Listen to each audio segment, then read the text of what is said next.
Hello, I'm Hannah, and this is Hannah's Books.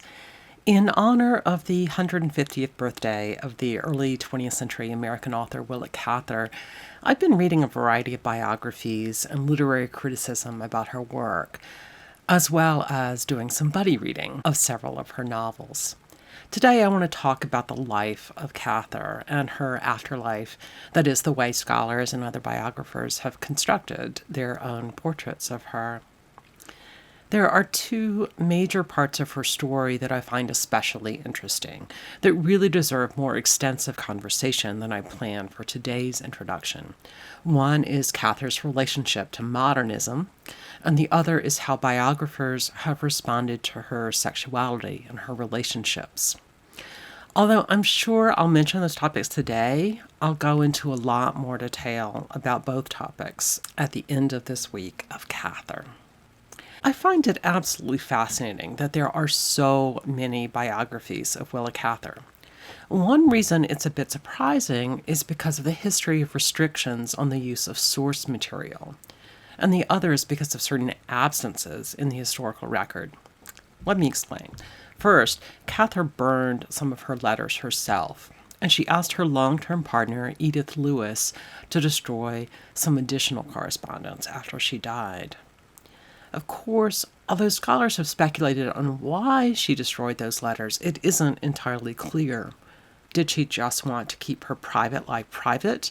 Some people do. Did she have something particular she wanted to hide? That seems especially possible in her case, given that she lived as domestic partners with two women at a time when same-sex relationships were coming under a great deal of scrutiny. As I said earlier, more about that later in the week. Did she destroy particular letters after arguments with or disappointments in particular people? There are reasons to think that might make sense too. Many people seem to have believed that Cather might have routinely destroyed her letters, but that was not true at all. Thousands of her letters still exist.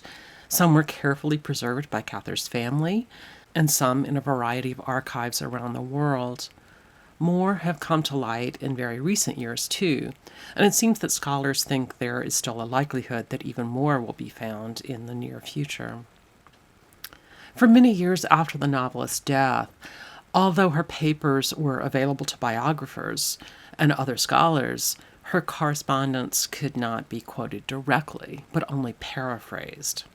Cather herself established this restriction in her will, apparently to keep information about her life relatively private.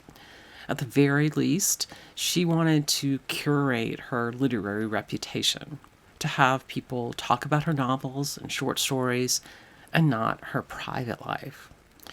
Of course, there is nothing as interesting as the private lives of people who go to extraordinary lengths to stay private. In fact, maybe that explains one of the reasons why there have been so many biographies of her.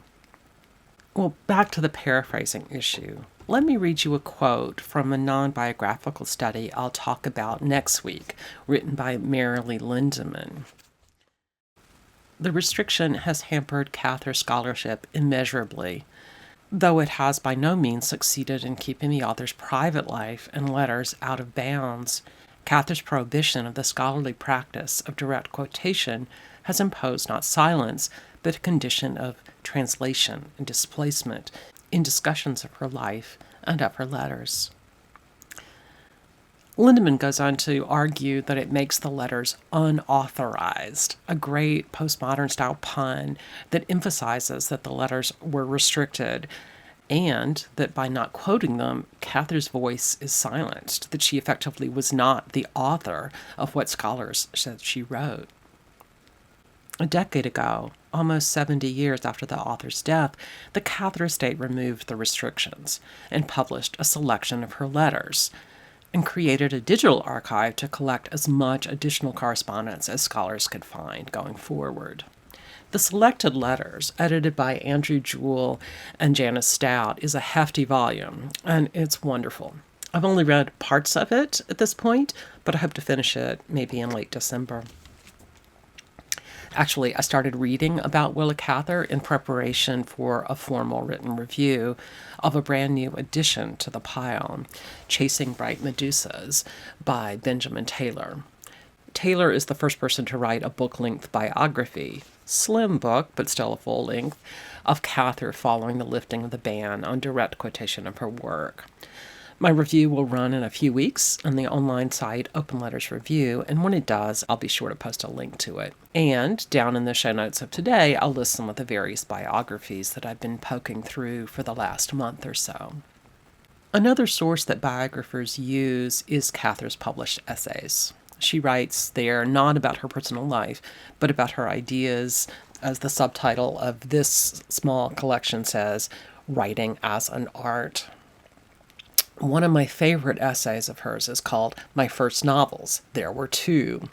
In this piece, looking back at her earliest works, she argues that she had actually written 2 debut novels. Her first book, published in 1912, had simply been an imitation of the novels of Henry James and Edith Wharton about urbane people and places. Following a conversation with the regionalist author Sarah Orne Jewett, Cather shifted her focus to her own postage stamp of native soil, as William Faulkner might have called it. The more time she spent in the American West, quote, in a country I really did care about, as Cather said, and among people who were part of that country, the more she realized she was born to write about her own homeland, a rural and yet culturally diverse prairie. What she produces is transformative to American literature. Her work is a major voice in the tradition of talking about the power of the land, of the meaning of our physical surroundings. She also contributes to American understandings of the frontier during this period. As one critic says, by writing about strong women who create lives for themselves in the West, she's telling, quote, a story of nation building in a female key. And she's also emphasizing a multicultural community of people. Hierarchical, yes, but also including European immigrants to the plains in Nebraska and other states who hold on to the languages and cultures they bring from Sweden and Norway and Bohemia. Their contributions, she argues, are essential parts of the development of the American West and the meaning of America. Still, Cather is very much a product of her times. In her early novels, set in the plains, for example, she sometimes implies that the land was empty before the pioneer settlers arrived. In O Pioneers, for example, she writes, for the first time, perhaps since the land emerged from the waters of geologic ages, a human face was set toward it with love and yearning. This quote is beautiful and moving, as so much of her writing is, but it's also wrong. Native peoples had loved that land for generations before her. Many were, quote, removed, starting with President Andrew Jackson early in the 19th century, and more were pushed out by pioneer settlers who often came for land that the U.S. government gave them for free via the Homestead Act in the early 1860s, for just a small filing fee, often, partly in support of what has become known as manifest destiny, the idea that the U.S. would control all the land from sea to shining sea. Obviously, Cather is not at all to blame for the Indian removal or manifest destiny or the problems with the Homestead Act, but she is responsible for the fact that she stays silent about what had happened in the land she's writing about. As one critic says, she's, quote, the lyrical voice of manifest destiny. Well, that will do it for this video. Tomorrow I'll be back to discuss Cather's novel, O Pioneers. Thanks for joining me here today. See you soon here on Hannah's Books.